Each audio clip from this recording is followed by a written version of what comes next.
Salve galera, tudo bem? Prof. Nico Beruski.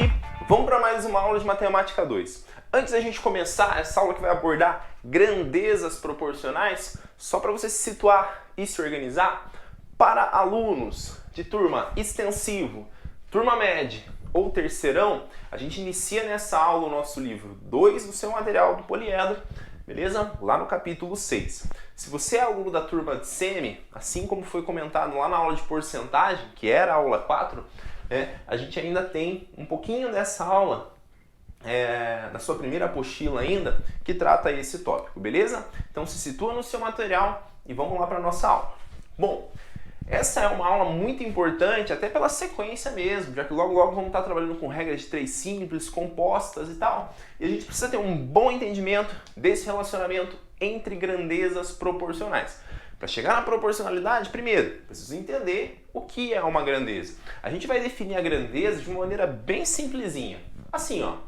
Definição de grandeza, então, para nós, será tudo aquilo que pode ser mensurável, ou seja, aquilo que você consegue medir. Tá joia? Que você consegue estipular, sei lá, um tamanho, um peso, uma massa, alguma coisa nesse sentido. Para a gente tentar entender um pouquinho, por exemplo, se a gente fosse pegar algumas características de um ser humano, por exemplo, será que se encaixaria numa grandeza matemática para nós? Por exemplo, eu vou medir o valor daquela pessoa. Bom, isso para matemática não, né? Um valor sentimental, por exemplo, isso a gente não vai conseguir trabalhar. Beleza? Então, o que a matemática encaixa mesmo como uma grandeza? Se a gente fosse pegar uma pessoa, a gente podia pensar na sua massa corporal, por exemplo. Então, ó, uma grandeza pode ser a grandeza massa. Beleza? Qual uma outra grandeza que a gente pode pensar em relação a um ser humano? Professor, a altura desse ser humano. Se ele é um ser humano muito alto, se ele é um ser humano muito baixo, né? Mediano e tal. Ó, altura. Altura também é uma grandeza. É algo que pode ser mensurável pra gente, então.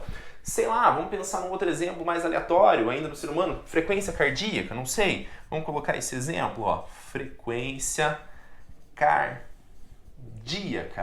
Né? Então veja, coisas que a gente consegue mensurar. Um detalhezinho super importante que você tem que tomar um pouquinho de cuidado é não confundir a grandeza com a unidade de medida que irá mensurar essa grandeza. Você pode falar assim, no caso de um ser humano, professor, talvez seja adequado que a gente faça a medição então da sua massa em quilogramas, por exemplo.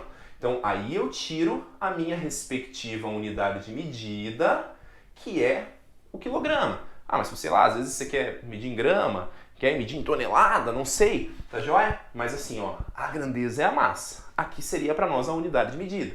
Né? A altura é a mesma coisa. Professor, eu quero medir em metros. Ótimo, unidade de medida. Mas a grandeza é a altura. E assim por diante, beleza? Então tem que fazer essa separaçãozinha. Beleza? Então, para nós, grandeza será, na matemática, tudo aquilo que a gente consegue mensurar, que a gente consegue medir. Belezinha?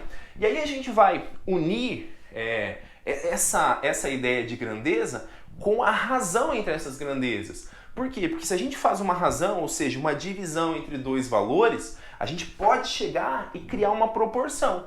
Né? Se eu fiz ali duas razões e eu vejo que essas razões elas geram a mesma constante, aí a matemática vai chegar e vai falar assim para você, ó, ei, lembra o seguinte, ó, o que a gente define como proporção? E você já tem usado isso, por exemplo, lá na matemática 3, em semelhança de triângulos, por exemplo, onde você tem lados proporcionais entre dois triângulos semelhantes e assim por diante. Você sabe então para nós que proporção nada mais é que uma relação de equivalência entre duas razões. Né? Se a gente consegue estabelecer um relacionamento de razões entre grandezas e comparar essas razões e elas forem equivalentes, a gente vai ter o quê? Grandezas proporcionais. Tá? Um cuidado que a gente tem que estabelecer somente é que esse relacionamento entre essas grandezas ela pode acontecer de duas maneiras. A mais clássica para nós, que é a primeira aqui, ó, que são as grandezas diretamente proporcionais.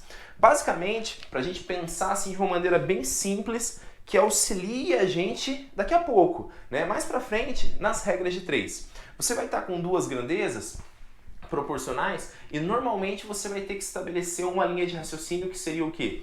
Né? Você tem ali a sua primeira grandeza, que coloquei genérica, uma grandeza A e uma grandeza B. Essa análise ela é sempre em pares, sempre de 2 em 2. Eu nunca vou fazer um trio, um quarteto para analisar tudo junto. Não, a grandeza é sempre analisada em pares.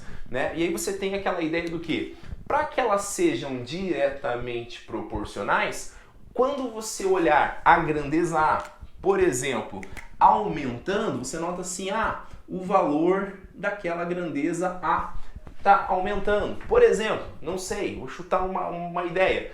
É o preço, é o valor pago pelo quilo de carne moída, por exemplo. Aí você vai falar assim, então, o preço, o que eu estou mensurando, o preço está aumentando. Mas por que o preço está aumentando? Porque eu estou comprando mais carne, né? Então, a grandeza B, ela aumenta na mesma proporção. Ou então você podia falar assim, não, né, o preço está diminuindo. Então quer dizer que eu estou comprando menos carne, tá joia? Né? Então, grandezas que são diretamente proporcionais, basicamente ocorrem quando? Quando um valor aumenta, o outro também aumenta na mesma proporção. Essa interpretação vai ser importante para as regras de 3. Tá joia? Mas para exercícios só que envolvem grandeza, a gente precisa ter algumas relações também. Qual é uma relação, professor, super importante que a gente tem que tirar daqui? A constante proporcionalidade. Tá? Para que eu tire essa constante proporcionalidade, então, eu vou pegar os valores que estarão relacionados à grandeza A e à grandeza B e vou fazer simplesmente a razão entre eles. Tá? Então, a constante de proporção para duas grandezas que são diretamente proporcionais se dá através da divisão, ou seja, da razão de dois valores estabelecidos. Tá? Como se, por exemplo, esse Azinho fosse um valor da grandeza A, esse Bzinho que fosse um valor estabelecido para a grandeza B e assim por diante. Tá joia? Em relação a uma interpretação gráfica, como que a gente terá o comportamento gráfico entre duas grandezas que são diretamente proporcionais? Tá? Isso às vezes faz referência lá na física, em algumas classificações também, é importante que a gente entenda isso. A gente terá necessariamente uma função chamada de função o quê? Linear, ou seja, é uma função de primeiro grau, né? É uma função afim, mas que necessariamente vai passar pela origem.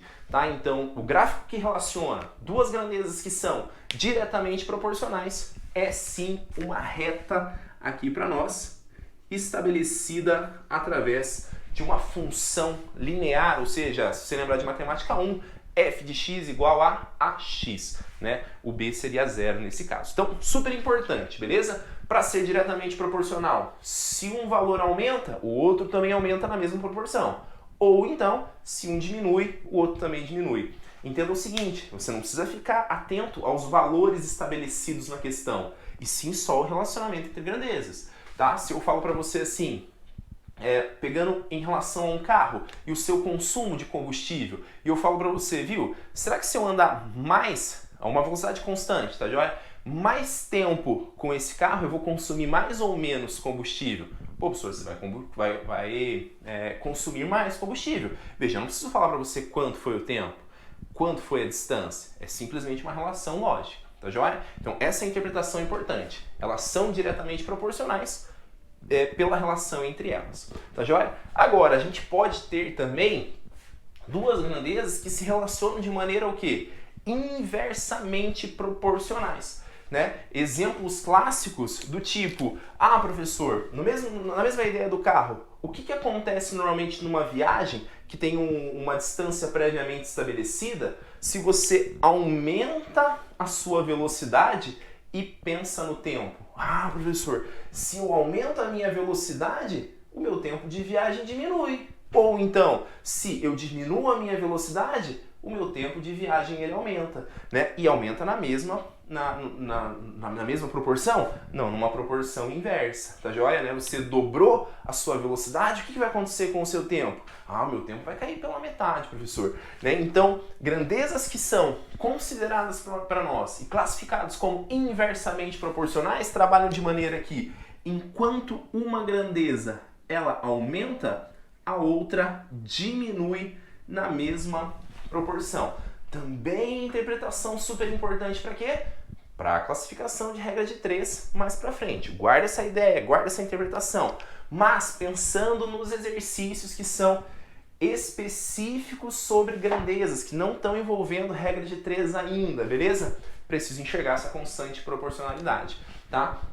Se nas diretamente proporcionais a constante é uma razão, na inversamente proporcional a gente terá o produto constante ali então. Tá joia? Então você vai pegar o valorzinho estabelecido para grandeza A, vai colocar lá, vai pegar o valorzinho estabelecido para grandeza B e vai ter o produto entre esses valores para que você tire a constante de proporcionalidade. Isso graficamente gera uma figura um pouquinho diferente, que até ainda você vai estudar na geometria analítica, que é um comportamento hiperbólico, né? Então a gente vai ter uma curva aqui, ó, uma hipérbolezinha, então, onde uma grandeza se relaciona com a outra ali para nós. Beleza, coleguinha? Tá joia? Então, essa foi a nossa primeira aula para a gente entender um pouquinho da parte teórica sobre grandezas proporcionais. E logo na sequência, a gente vai ter uma aula onde a gente aborde alguns exercícios só sobre grandezas proporcionais. Beleza? Valeu pelo carinho e atenção, um abraço no seu coração, até a próxima!